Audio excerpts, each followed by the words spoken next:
Hey, well, welcome back to more Freddy Pharkas, Frontier Pharmacist, brought to you by GameAnyone.com. I'm Orwa Usopp, and I'm still playing this. Let's see what to do next, shall we? We still need to work on our disguise. Willie, I'm in need of a way to disguise my ear. Do you think you could do something creative with this? Something in the shape of an ear, perhaps? Offhand, I'd say do it your dang self. My nap time's coming up shortly. I've had a hard day of whittling. But you could maybe do some lost wax casting with this sucker, and that'd do the trick. Lost what? You're a Lost jerk. wax casting, son. What'd you do, sleep your way through metal shop? You're useless. I guess I must have. What's lost wax casting? I know. That's casting with an apostrophe, sonny, not an ing. Anyhow, you can make all sorts of things by making a wax positive, using clay to make a mold, then melting down the metal and pouring it into a mold. To make a mold, you carve whatever you want to cast out of wax, see? That's what we call a positive. Now, once you got the wax positive, you take some clay, see, and you pack the clay all around the positive. You just leave a little hole at the top so you can get the wax out.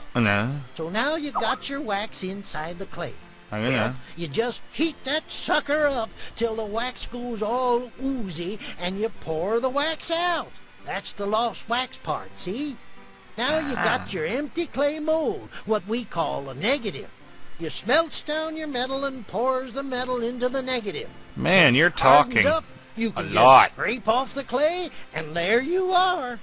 Did you get all that? I think so.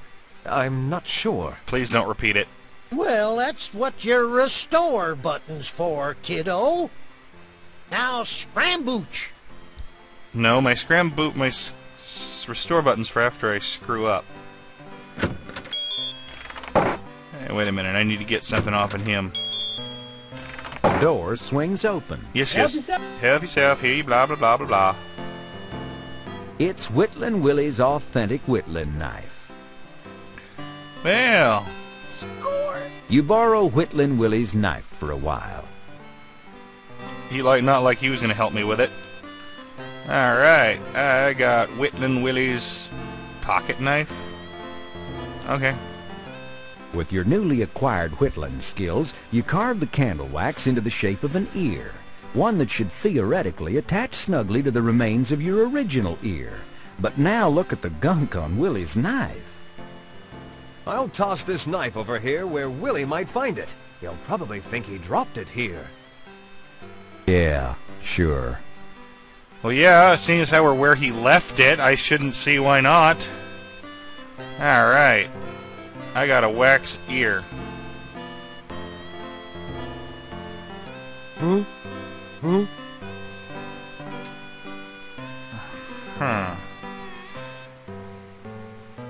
I could have sworn I used the wax ear with the clay, but oh well, we'll worry about that later. Alright. Where do we have a fire to heat some clay? I mean, to heat the... Oh, I know. You return. I always return. Yep. It is good to look upon your eternally smiling. Okay, we've heard that.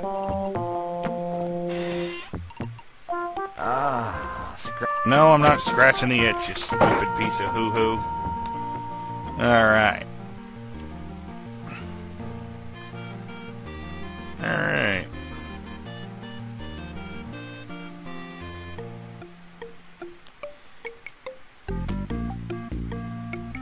I got a wax here.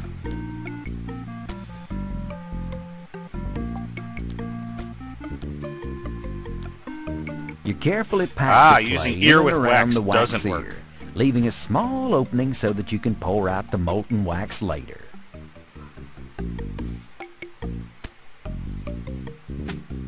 That just... I can't set that there.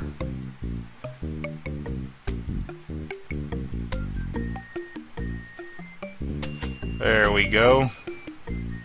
The wax in the mold slowly starts to melt.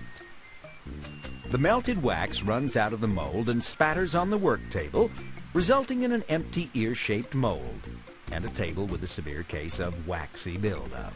Earwax, no less. Wah, wah, wah, wah. Alright, now I gotta get some metal. Gotta get some metal. Well,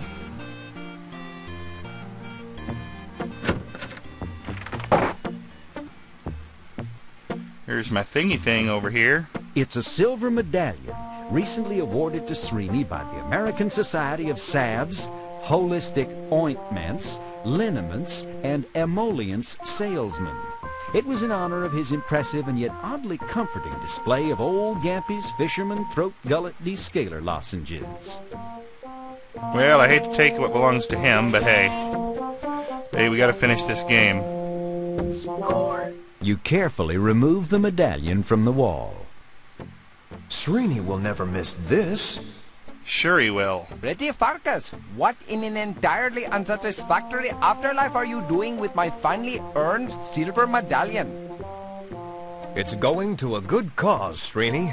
It's going to help make Corsgold a safer, saner place to live. I am hoping so, Freddy, for all the sakes. Yes. Well, at least he understands it's for a good cause. Yes. Alright. Now.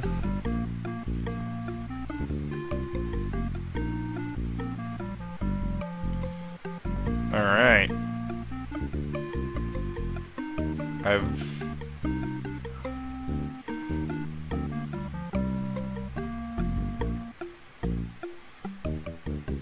For melting metal, you need a crucible. Or is it a crucifix? No. The silver medallion slowly begins to melt. The medallion is nearly completely melted now. Okay. You now have a crucible containing molten silver.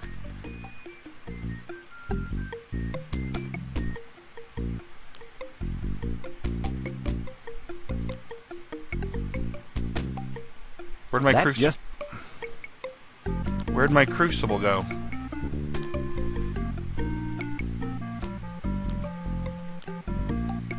There we go.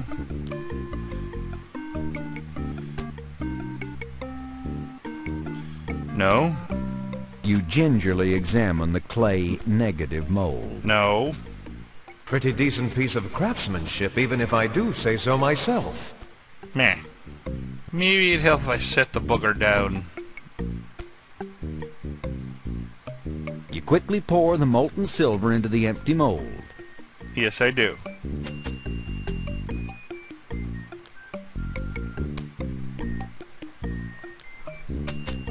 You scrape the clay off and discard it, leaving you with a gleaming silver ear. Beautifully done. With an ear like this, you could, dare I say it, rule the world. Okay, you suck at mad scientist laughter. No, no, no. It's with an ear like this, I could rule the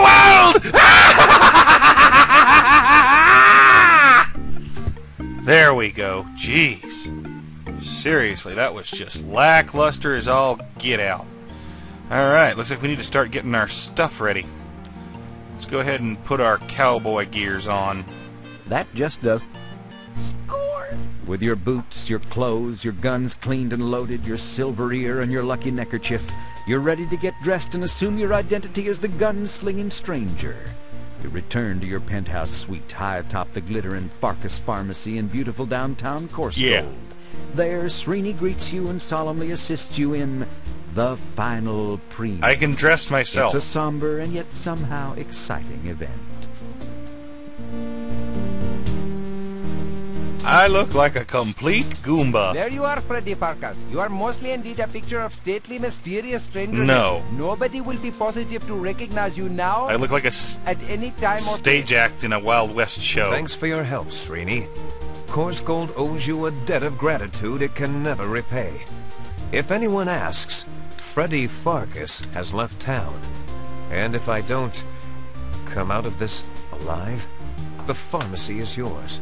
Dang, quick promotion. That is of a true generous nature you are displaying, Freddy Pharkas. As for me, I would like to open a pharmacy on the reservation among my people. But whether that is fated to be or not is in the hands of someone who is not I. Luck be with you, Freddy Pharkas. What Indian are you? I am proud. What reservation? They never put Indians on any reservations. Did someone say sepia tone? Act 4, showdown at the Hallelujah Corral. Yee! The stage was set for Freddy's showdown. Wait, did I say slow down? No. I meant showdown. No. I did say showdown. There won't be any slowdown on this Thought I computer. did. Not with a game this old. Weren't sure. Anywho, now that Freddy was wearing his silver ear thing and his old gunslinging duds, nobody except Srini recognized him. Not even Sadie Overy or Penelope knew who he was. They thought Freddy had skipped town, and they thought this new guy was just a handsome, silver-eared stranger who happened to be especially up on his pharmacology. They all are idiots, but they were all Freddy idiots. didn't have a lot of time to lose because things in Course Gold was getting worser and worser.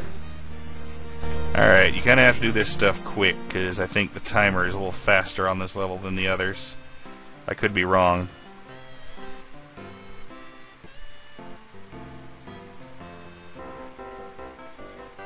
What's this guy wearing?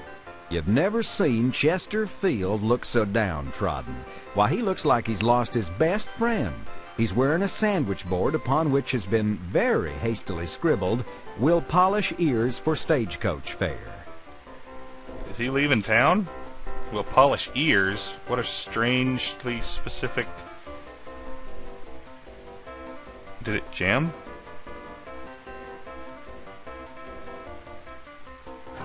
I guess I can't talk to him. Who's this guy? It's Zircon Jim Laffer. Years from now, his brother Ezekiel will sire a son, who will beget Ezekiel. Ethan, who will beget Who Bartholomew, will beget eventually Larry? who will Just beget get to it. Lawrence. That's Lawrence. right. He's Leisure Suit Larry's great-great-grandfather. So if we kill him now, the taste quality of games goes up? Sam, what the devil is going on here? Do I know you? How could you let this scoundrel swindle people out of their homes and life savings? And you are... I'm wait a minute. No, never mind. You don't know me. But the folks of Course Gold are losing their shirts to this lying, thieving, cheating, low-down, no-good, scum-sucking drifter. Please, sir, don't talk that way about the saloon's new owner. Oh, God. Yes, well, I just work here now. If you have any complaints or suggestions, feel free to put them in writing. I'll be happy to pass them along to the new management. Turn down the music, buddy.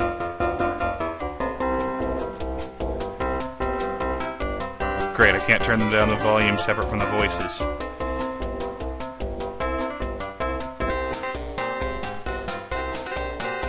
That's Muff Potter. Nice to see him and Joe getting along again. He owns, or at least he did own until he started playing, a huge tract of land along the south side of town where Chinatown used to be. Huge tracts of land! Gambling away his keg and barrel shop is Cooper. He, his wife, his children, and his parents all work in his barrel shop. He's a Cooper, she's a Cooper. They're all Coopers. Wouldn't you like to be a Cooper, too? No, thank you. That's quick. Wheaton Aces Hall, slick, big-time back-east riverboat gambler, has turned the saloon's friendly poker game into vicious, high-stakes gambling, winning money, land, buildings, and businesses from the local bumpkins. Okay. That's old Ollie Oxenfree, up Ollie close and Oxenfree. personal. He's the guy who owns the fig farms on the northern side of Collier Bluff. Okay. He's the worst gambler in town. He'll lose the entire North 40 in no time. That's Joe, the guy that had a bad time with old Muff Potter a few years back. He owns a local tourist trap that really is a trap. He trapped a couple of punks in there a few years back. Tom and Becky something or other. They almost didn't get I out. knew I recognized Well, Muff somebody Potter ought to and look about it. Injun Joe. Alright, you. You're up to some chicanery, aren't you? Shame on you for your chicanery. You're cheating. That's a fake left hand. Your real hand is hidden under the table. You've been feeding good cards into your hand and taking away the bad ones. Why, yes, silver-eared stranger, you're correct. Almost. As you see, I have no cards under the table. I only have this. Only have... crotch gun!